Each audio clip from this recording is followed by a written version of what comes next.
26 मई 2014 स्वतंत्र भारत में पहली बार एक ऐसे व्यक्ति के पीएम के तौर पर शपथ ग्रहण की तैयारी चल रही थी जो अपने दम पर एक गैर कांग्रेसी पार्टी को लोकसभा में बहुमत दिलाकर लाया था।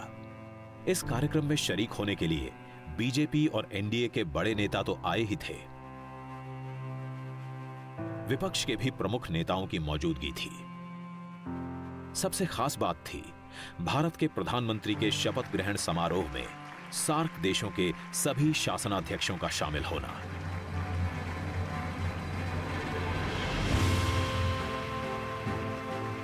नरेंद्र मोदी ने भारत के 15वें प्रधानमंत्री के तौर पर शपथ ली। मैं नरेंद्र दामोदर दास मोदी ईश्वर की शपथ लेता हूं कि मैं विधि द्वारा स्थापित भारत के संविधान के प्रति सच्ची श्रद्धा और निष्ठा रखूंगा। पहले कभी किसी ने पूरे हमारे नेबरहुड के पड़ोसी देशों के जो लीडर्स थे उनको नहीं बुलाया था। और आप जानते हैं वैसे भारत और पाकिस्तान के रिलेशंस जो हैं वो ऊपर नीचे होते रहते हैं, तो एक बड़ा रिस्क था, एक नई सोच थी और एक नया फॉर्म ऑफ पब्लिक कम्युनिकेशन था।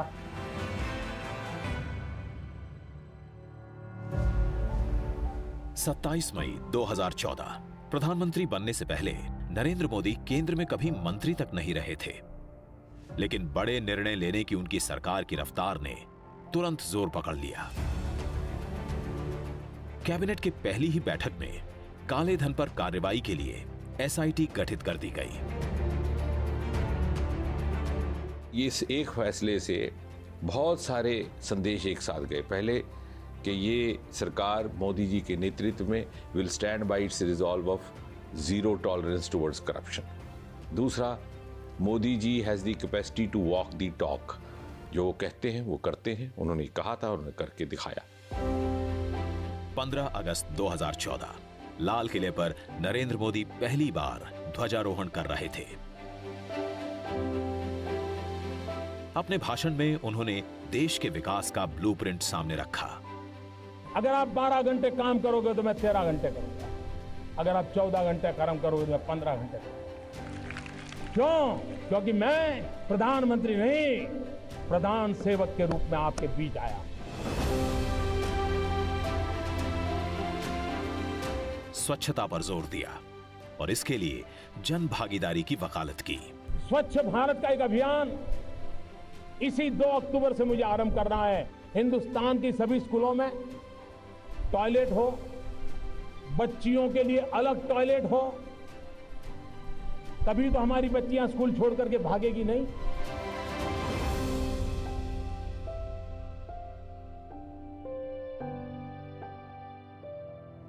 पीएम मोदी की प्राथमिकता के केंद्र में रहे गांव के गरीब, किसान और मजदूर।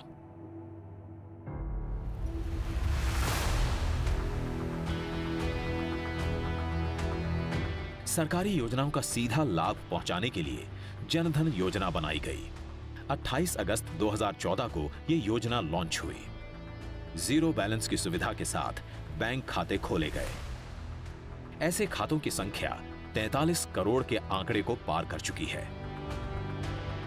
इनमें तमाम योजनाओं की रकम पहुंच रही है। डायरेक्ट बेनिफिट ट्रांसफर के कारण बिचौलिए सिस्टम से गायब हो गए हैं।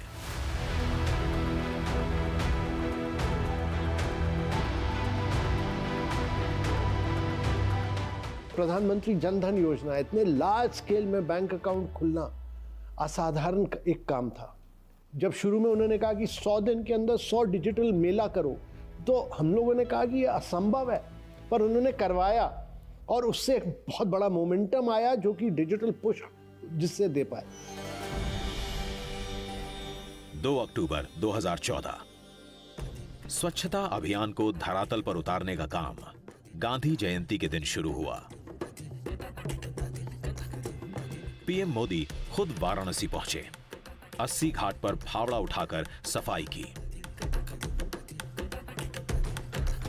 इस अभियान में क्या आम और क्या खास, सभी जुड़े।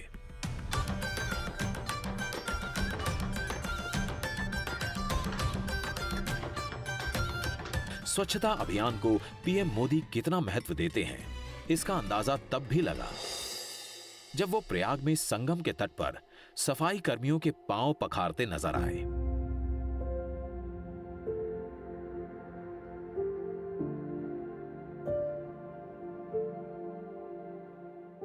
मोदी देश के सबसे कमजोर, सबसे गरीब लोगों के पांव अपने हाथ में उठाकर बड़ा संदेश दे रहे थे।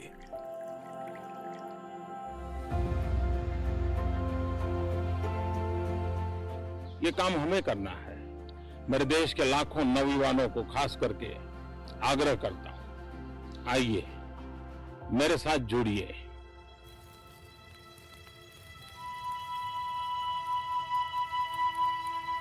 महिलाओं को खाना पकाते समय धुएं की तकलीफ से निजात दिलाने की कोशिश थी मोदी की।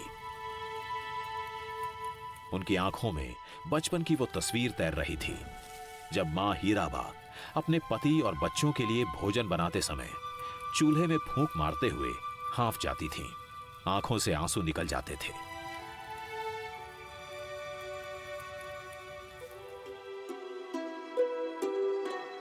एक मई 2016 उज्ज्वला योजना लॉन्च हुई।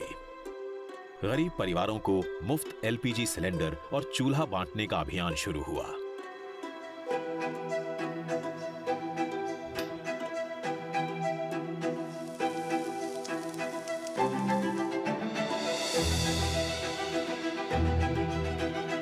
गरीबी के बीच गांव में बिताए हुए शुरुआती वर्षों ने ही मोदी को शौचालय से लेकर गरीबों के लिए पक्के मकान, अच्छी सड़कें, शुद्ध पेयजल और 24 घंटे बिजली सुनिश्चित करने के लिए प्रेरित किया। जब आजादी के 75 साल हो तब हिंदुस्तान में कोई परिवार ऐसा न हो जिसका अपना घर न हो। मोदी गुजरात के सीएम रहते हुए इनमें से कुछ काम कर चुके थे। देश के पीएम के तौर पर इनको और बड़ा और असरदार बनाने में जुटे। मुख्यमंत्री से प्रधानमंत्री तक के दौर में उन्होंने जो कुछ भी कहीं पर किया उसको प्रधानमंत्री के रूप में आते आते साइज एंड स्केल देने का काम किया, उसको बड़ा करके दिया। नर्मदा वहां पर किया तो नमामि गंगे यहां पर किया, वहां कच्छ में घर बनाकर दिए तो यहां पूरे देश के लोगों को घर बनाकर दे रहे हैं। गरीबों, महिलाओं, किसानों की चिंता और इसके लिए जरूरी प्रावधान करते करते मोदी बड़े संस्थागत सुधारों की राह पर भी तेजी से आगे बढ़े।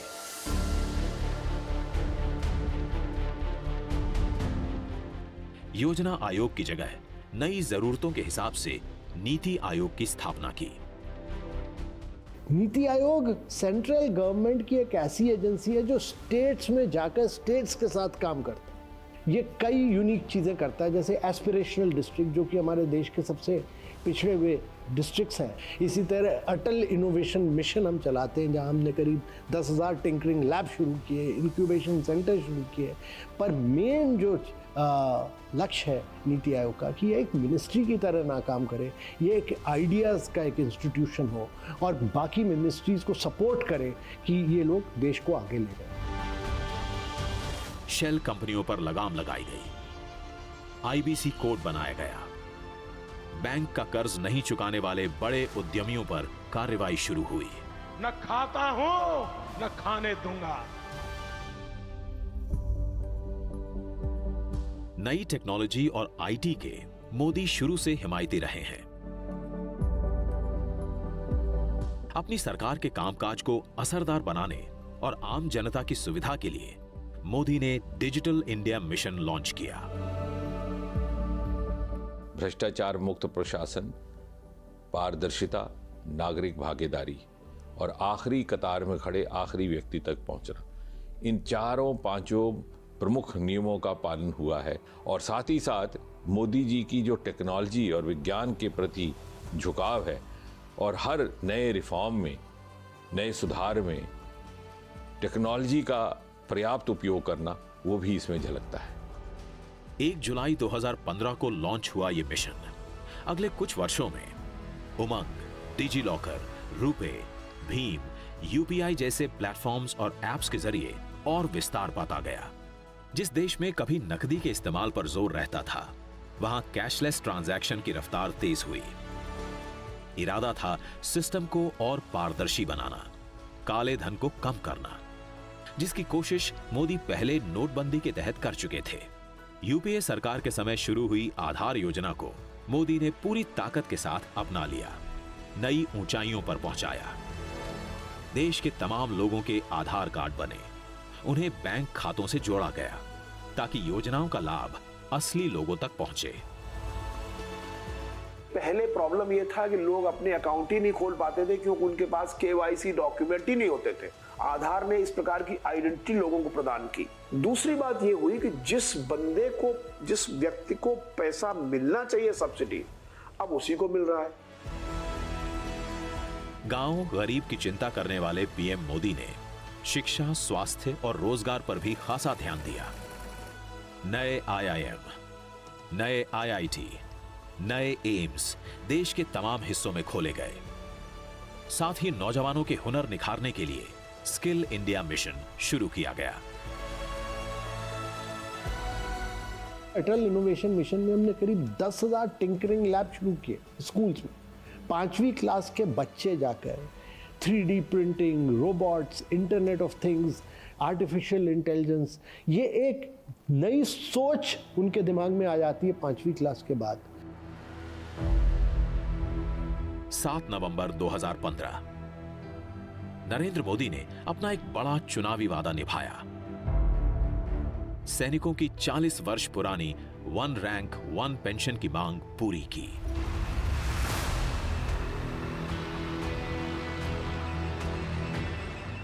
जो व्यक्ति बचपन में खुद सेना में भर्ती होकर राष्ट्र रक्षा का ख्वाब देखता था, वो राष्ट्र के रखवालों के साथ अपना वादा भला क्यों नहीं निभाता।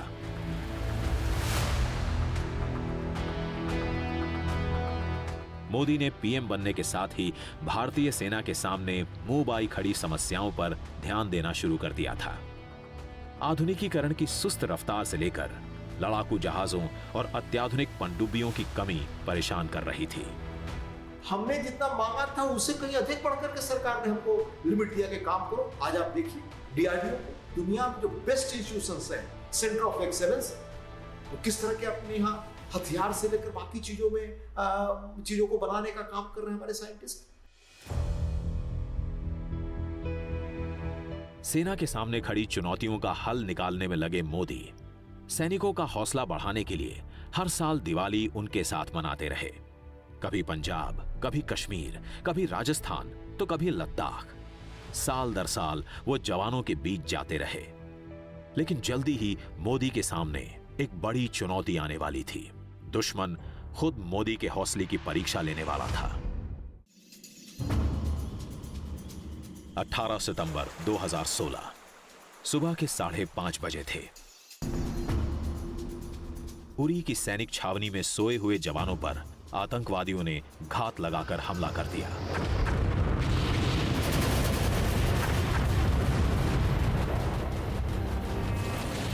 पाकिस्तान से आए आतंकवादियों के हमले में 18 भारतीय सैनिक शहीद हुए। पूरे देश में गुस्से की लहर पैदा हुई, बदले की भावना मजबूत हुई। पीएम मोदी को भी जन भावनाओं का साफ अंदाजा था।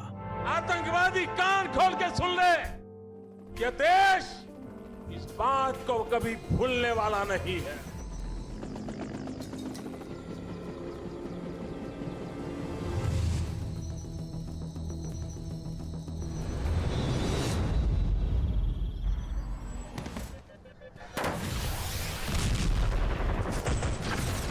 सितंबर 2016 उरी पर हुए हमले का बदला ले लिया गया, महज 15 दिनों के अंदर। The Indian Army conducted surgical strikes last night at these launch pads. पाक अधिकृत कश्मीर के अंदर आतंकी ठिकानों पर सर्जिकल स्ट्राइक करके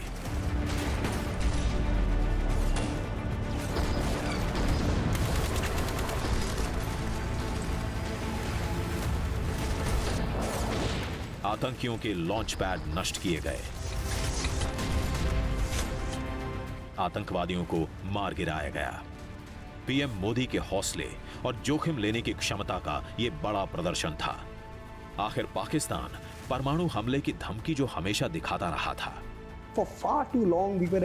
एक लंबे समय से पाकिस्तान अपनी बुरी नीतियों से भारतीय संघीय ढांचे को खत्म करने की कोशिश कर रहा है, जिसके लिए पाकिस्तान ने आतंक को एक नई सेना की तरह तैयार किया है। इसलिए मुझे लगता है कि इस महीने में काफी बदलाव आया है।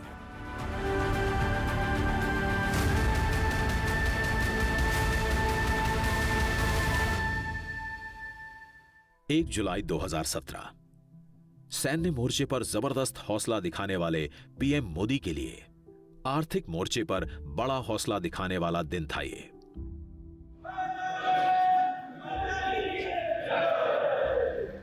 विपक्ष और व्यवसायियों के एक बड़े वर्ग के विरोध के बावजूद Modi one nation one tax की राह पर मजबूती से आगे बढ़े, अपने फैसले पर अडिग रहे। 30 जून और 1 जुलाई के बीच की रात 12 बजे संसद के सेंट्रल हॉल में प्रधानमंत्री ने जीएसटी को लागू किया। देश की आजादी के बाद से टैक्सेशन के मामले में यह सबसे क्रांतिकारी कदम था। India needed to sign a free trade agreement with it. इससे पहले कि भारत दुनिया के साथ व्यापार कर पाता, उसे संघीय सीमाओं के पार व्यापार करने में सक्षम होना चाहिए, और जीएसटी एक प्रयास है जो ऐसा होने देता है। बड़े फैसले, बड़े कदम मोदी लगातार उठाते रहे। संसद में बिल पास कराकर 19 सितंबर 2018 से देश में ट्रिपल तलाक के मामले में सजा के प्रावधान वाले कानून को लागू कर दिया। मुस्लिम महिलाओं के लिए यह कानून काफी राहत लेकर आया।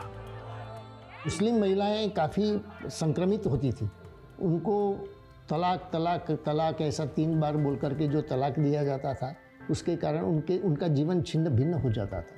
इसका उपाय भी उन्होंने निकाला कि उन्होंने तलाक में जो आवश्यक सुधार करना था या एक्ट में परिवर्तन करना था वो किया, और पूरे देश में मुस्लिम महिलाओं ने उनको आशीर्वाद दिया।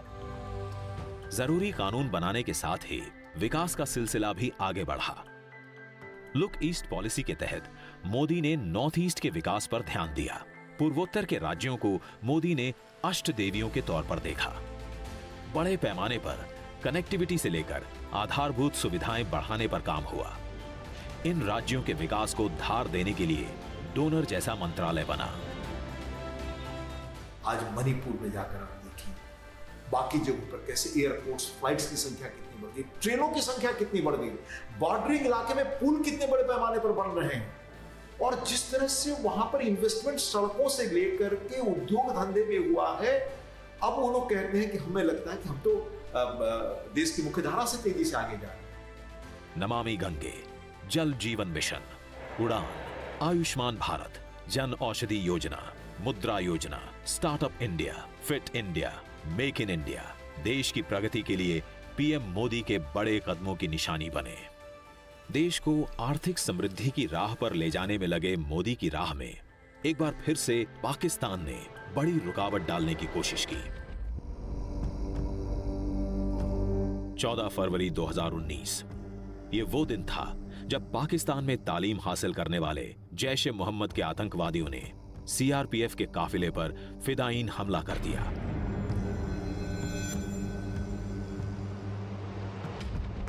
इस हमले में सीआरपीएफ के 40 जवान शहीद हुए। उरी के बाद यह दूसरा मौका था जब देश में पाकिस्तान के खिलाफ गुस्सा भयावह था। खुद मोदी भी इससे अछूते नहीं थे कि वे बहुत बड़ी गलती कर चुके हैं, बहुत बड़ी कीमत उनको चुकानी पड़ेगी। 26 फरवरी 2019 पाकिस्तान और उसकी धरती से अपने जिहादी अड्डे चला रहे आतंकियों को अपनी गलती की सजा मिली। भारतीय वायुसेना के विमानों ने पाकिस्तान के बालाकोट पर एयर स्ट्राइक की, जहां पुलवामा हमले को अंजाम देने वाले आतंकियों का बड़ा अड्डा था। अड्डा तहस नहस हुआ, बड़े पैमाने पर आतंकवादी मारे गए। दुश्मन के घर के अंदर जाकर के इस प्रकार की कार्रवाई करना, जिससे देशवासियों का मनोबल बढ़े, अपने सेनानियों का मनोबल बढ़े, ये अपने तरह का एक पहली इस प्रकार का निर्णय था। एंड इसी का नतीजा है कि आज न केवल भारतीय उपमहाद्वीप में, उसके पड़ोसियों के बीच में, बल्कि देश विदेश में भारत की साख मानी जाती है। तो ये मोदी है, उसी भाषा में जवाब देना जानता। मोदी दूसरी दफा पाकिस्तान के सामने भारतीय जनता की उम्मीदों पर खरे उतरे, लेकिन जल्दी ही उनकी एक और बड़ी परीक्षा होने वाली थी, दुनिया के सबसे बड़े लोकतंत्र के चुनावी मैदान में।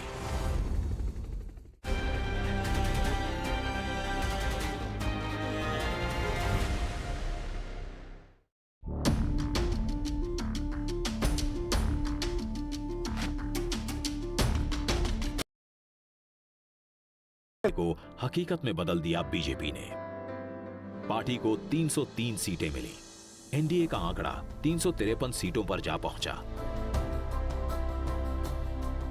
सर्वांगीण व्यक्तित्व विकास जिसको बोल सकते हैं वो सब उसमें है, शारीरिक, मानसिक, भावनात्मक और आध्यात्मिक स्तर पर, और अपने भारत के प्रति अपार प्रेम है, सेवा भाव इतना है। मोदी जी भारत के लिए एक बड़ा देन है। 2014 से ज्यादा बड़ा जन समर्थन हासिल कर नरेंद्र मोदी ने दूसरी बार प्रधानमंत्री की कुर्सी संभाली। मैं नरेंद्र दामोदर दास मोदी ईश्वर की शपथ लेता हूं कि मैं विधि द्वारा स्थापित भारत के संविधान के प्रति। दूसरे कार्यकाल में मोदी की रफ्तार तेज होती गई, बड़े फैसलों के मामले में। 5 अगस्त 2019 जम्मू कश्मीर को विशेषाधिकार देने वाले अनुच्छेद 370 और 35A को संसद में संशोधन विधेयक पास कर अप्रभावी कर दिया गया। जम्मू कश्मीर और लद्दाख 2 इकाइयां बना दी गईं, केंद्र शासित प्रदेश के तौर पर।